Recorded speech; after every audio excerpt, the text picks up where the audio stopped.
अस्सलाम वालेकुम dear students, कैसे हैं आप सब। My name is Rayan Malik and I am here to teach you mathematics of grade 7। So आज हम सॉल्व करेंगे एक्सरसाइज 2C। तो आइए स्टार्ट करते हैं आज का lecture. Chapter number 2 rational numbers and exercise 2C and the question number 1 state whether the following are true और फॉल्स। तो आपने बताना है कि इसमें से कौन सी स्टेटमेंट्स ट्रू है और कौन सी फॉल्स है। And the first statement is the product of rational numbers is also a rational number. Yes, of course, हमने डिस्कस किया था लास्ट लेक्चर में कि जब दो रैशनल नंबर्स का प्रोडक्ट लिया जाए तो उसका आंसर भी एक रैशनल नंबर ही आता है। Yes, this statement is true. So write true in front of this statement. And the next statement, rational numbers include integers. कि रैशनल नंबर्स में इंटीजर्स इंक्लूड होते हैं। Yes, of course, rational numbers में fractions भी include होते हैं और integers भी इंक्लूड होते हैं। So this statement is also true. And the third statement, 0 is a rational number. Yes, of course, 0 is also a rational number. So this statement is also true.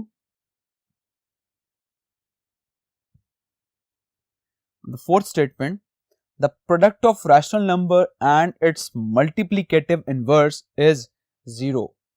No. The product of a rational number and its multiplicative inverse is 1. कि जब आप एक number और multiplicative inverse का product लें तो आपका answer जो है वो हमेशा 1 आता है, 0 नहीं आता। So that statement is false. So write false in front of this statement. The last statement, addition of rational numbers is commutative. Yes, कि दो रैशनल नंबर्स की जो एडिशन है वो कम्यूटेटिव भी कहलाती है। So this statement is true. Clear? So I hope आपको ये ट्रू और फॉल्स समझ आ गए होंगे। So इसी के साथ हम सॉल्व करते हैं question number 2। Question number 2, add -5/8 and 1/4। सो ये दो फ्रैक्शंस हैं जिनको हमने ऐड अप करना है। तो फर्स्ट ऑफ ऑल इनको हम एडिशन की फॉर्म में लिख लेते हैं, लाइक -5/8 प्लस 1/4। ओके, सो अब एडिशन में फर्स्ट ऑफ ऑल आपने ऑब्जर्व करना होता है डिनोमिनेटर्स को। लाइक यहां पर जो डिनोमिनेटर्स हैं विच इज 8 and 4। सो ये दोनों डिनोमिनेटर्स क्या किसी टेबल में आते हैं? यस, ऑफ कोर्स, ये दोनों डिनोमिनेटर्स 4 के टेबल में आते हैं। That is 4 1s are 4 and 4 2s are 8। सो हम क्या करेंगे कि हम डिनोमिनेटर में सिंपली 8 लिख देंगे। सो क्योंकि यहां पर डिनोमिनेटर में 8 पहले से मौजूद है, दैट्स वाई इसका जो न्यूमिनेटर है वो आप एज इट इज प्लेस कर देंगे, दैट इज -5। और सिमिलरली यहां पर डिनोमिनेटर में है 4, तो 4 को हम किससे मल्टीप्लाई करें दैट इट बिकम्स 8। सो 4 को अगर हम 2 से मल्टीप्लाई करें तो ये 8 बन जाएगा। सिंपली आपने इसके न्यूमिनेटर को 2 से मल्टीप्लाई कर देना है। सो 2 1s are 2। So -5 plus 2, the answer is -3/8. So this is the answer of these two fraction. Clear? So I hope आपको ये पार्ट समझ आ गया होगा। तो इसी के साथ के रिमेनिंग पार्ट्स अब आप खुद से सॉल्व कर सकते हैं। Now the question number 3, simplify -7/9 plus 2/7। तो यहां पर मैं इसका थर्ड पार्ट सॉल्व कर रहा हूं। तो इस पार्ट के बाद आई होप कि आप रिमेनिंग पार्ट्स खुद से सॉल्व कर सकते हैं। And this part, -7/9 plus 2/7। So again यहां पर भी आपने डिनोमिनेटर्स को ऑब्जर्व करना है। क्या ये डिनोमिनेटर सेम है या ये डिनोमिनेटर्स किसी एक टेबल में आते हैं? नो। सो ऐसे फ्रैक्शंस को हम किस तरह से सॉल्व करेंगे कि आप सिंपली इन दो डिनोमिनेटर्स को आपस में मल्टीप्लाई कर देंगे and 7 9s are 63। So again हम क्या करते हैं कि इस मेथड में हम सिंपली क्रॉस मल्टीप्लाई करते हैं। 7 7s are -49 और 9 2s are 18। Clear? Now -49 plus 18, so minus plus subtraction होती है और साइन हमेशा बड़ी वैल्यू का आता है। सो बड़ी वैल्यू यहाँ पर 49 है तो माइनस आ जाएगा, और 49 माइनस अगर हम 18 करेंगे द आंसर इज 31/63। क्लियर? और फर्दर अगर कैंसिलेशन होती है तो आप कैंसिलेशन करेंगे, otherwise this is your answer. Clear? तो ये फर्दर कैंसिल आउट नहीं होता तो हम कह सकते हैं कि ये हमारा आंसर है। Okay, so now move to the next question.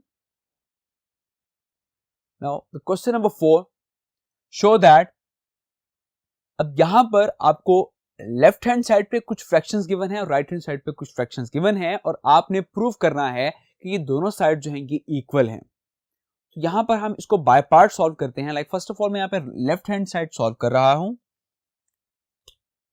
So the left hand side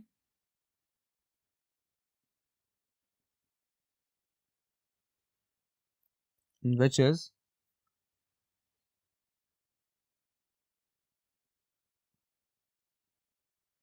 -2/5 plus 4/9 -3/4। Okay, तो फर्स्ट ऑफ ऑल हम इस ब्रैकेट को पहले सॉल्व करेंगे। सो अगेन यहां पर भी आपने ऑब्जर्व करना है डिनोमिनेटर्स पर कि क्या ये डिनोमिनेटर सेम है या ये डिनोमिनेटर किसी भी एक खास टेबल पर आते हैं। नहीं, तो ऐसे फ्रैक्शंस को आप किस तरह से ऐड अप करते हैं कि आप सिंपली इन दोनों को आपस में मल्टीप्लाई करवा देंगे। सो 9 5 जा 45, और उसके बाद हम सिंपल क्रॉस मल्टीप्लाई करते हैं। 9 2 जा माइनस एज इट इज आ जाएगा, और 9 2 जा 18 प्लस 5 4 जा 20 plus -3/4. Now -18 plus 20 it becomes 2, because minus plus जो है वो सब्ट्रैक्ट होते हैं और हमेशा बड़ी वैल्यू का साइन आता है। सो बड़ी वैल्यू यहाँ पर 20 है तो उसका साइन आ जाएगा plus. So +2/45 and plus minus minus हो जाएगा। सो 3/4 एज इट इज आ जाएगा। क्लियर? सो फर्दर अब अपने इस पार्ट को सॉल्व करना है। सो अगेन यहां पर भी हम डिनोमिनेटर्स को ऑब्जर्व करेंगे कि डिनोमिनेटर सेम है या नहीं, या फिर ये किसी एक खास टेबल पर आते हैं नहीं। तो ऐसे फ्रैक्शंस को आप किस तरह से सॉल्व करते हैं? आप सिंपली इनको मल्टीप्लाई कर देते हैं। सो 45 4 जा 180, और सिंपली हम इसको क्रॉस मल्टीप्लाई करेंगे। 4 2 जा 8 माइनस 45 3 जा it becomes 135. So 8 minus 135 it becomes minus, of course plus minus subtract होते हैं और साइन हमेशा बड़ी वैल्यू का आता है। बड़ी वैल्यू यहां पर 135 है तो माइनस आ जाएगा, और 8 minus 135 it becomes 127/180। Clear? So further आपने ऑब्जर्व करना है कि क्या ये कैंसिलेशन होती है। Now the answer of left hand side is -127/180। so further अगर कैंसिलेशन हो रही होगी तो आप इसको फर्दर कैंसिल आउट करना है। so अगर नहीं हो रही तो हम then again right hand side इसकी सॉल्व करते हैं। so the right hand side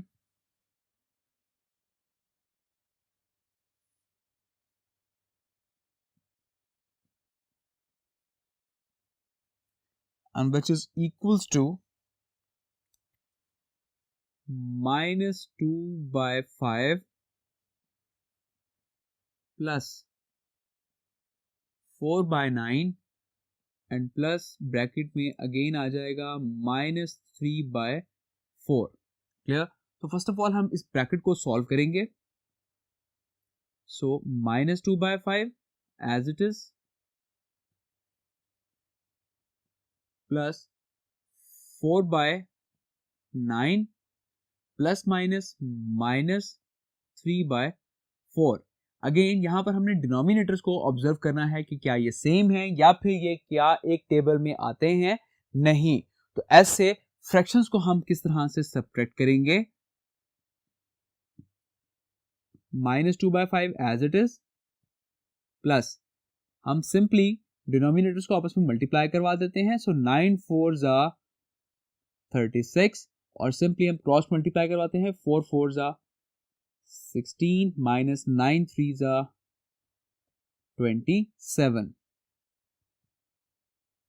So again minus 2 by 5 as it is plus 16 minus 27 as this one is plus and this one is minus, so plus minus subtract होते हैं और sign हमेशा बड़ी value का आता है, that is minus, and 16 minus 27 it becomes 11 by 36. Clear? So now minus 2 by 5 plus minus multiply होकर यहां पर आ जाएगा माइनस एंड 11 by 36. सो अब अगेन हमने यहां पर ऑब्जर्व करना है कि क्या ये दोनों डिनोमिनेटर सेम है या फिर ये किसी एक खास टेबल पर आते हैं. नहीं, अगर ऐसा नहीं है तो हम सिंपली इसको आपस में मल्टीप्लाई करवा देंगे. सो 5 36 are 180. क्लियर? और 36 को अगर हम 2 से मल्टीप्लाई करवाएं so it becomes 72 minus 5 11s are 55. Clear? And minus 72 and minus 55, तो माइनस माइनस जो है हमेशा एड अप होते हैं और साइन माइनस का आता है. So minus and 72 minus 55, so add up करेंगे तो it becomes 127 by 180. So this shows that left hand side answer is equal to the right hand side answer. So we can say that they both are equal. Okay, so you must have write down here, hence proved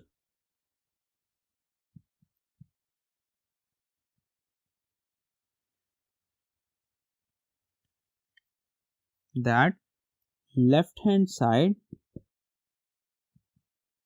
is equals to right hand side. Clear?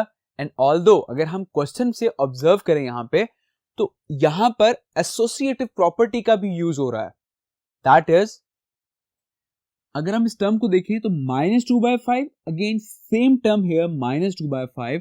अगर हम यहाँ पर देखें plus 4 by 9, so again here is a plus 4 by 9 and minus 3 by 4 and here is also the minus 3 by 4. So according to the associative property of addition, इसका answer same ही आना चाहिए था, जो कि हमने प्रूव कर लिया. इसका आंसर जो है वो सेम आ रहा है, तो हम कह सकते हैं that left hand side is equal to the right hand side. Clear? So now move to the next question. Now question number 5, find the values of this. So यहाँ पर मैं थर्ड पार्ट सॉल्व कर रहा हूँ and I expect कि third part के बाद आप रिमेनिंग पार्ट खुद से सॉल्व कर सकते हैं. So third part that is 10 by 63 minus and minus 6 by 7. तो फर्स्ट ऑफ ऑल इसको हम सिंप्लीफाई करते हैं. That 10 by 63 in minus minus it become plus, so here is 6 by 7. तो अगेन आप यहाँ ऑब्जर्व करना है कि डिनोमिनेटर में वैल्यू सेम है या फिर ये वैल्यूज एक टेबल में आती हैं. तो ऑफ कोर्स ये नंबर्स जो हैं ये एक टेबल में आते हैं, like 7 1s are 7 and 7 9s are 63. तो जो बिगर वैल्यू होती है उसको हम नीचे लिख लिया करते हैं. क्योंकि यहाँ पर 63 ऑलरेडी मौजूद है तो हम इसका न्यूमरेटर जो है वो एज इट इज लिख देंगे और प्लस 7 को आपने 63 अगर बनाना हो तो हम 7 को किससे मल्टीप्लाई करेंगे कि ये 63 बन जाए.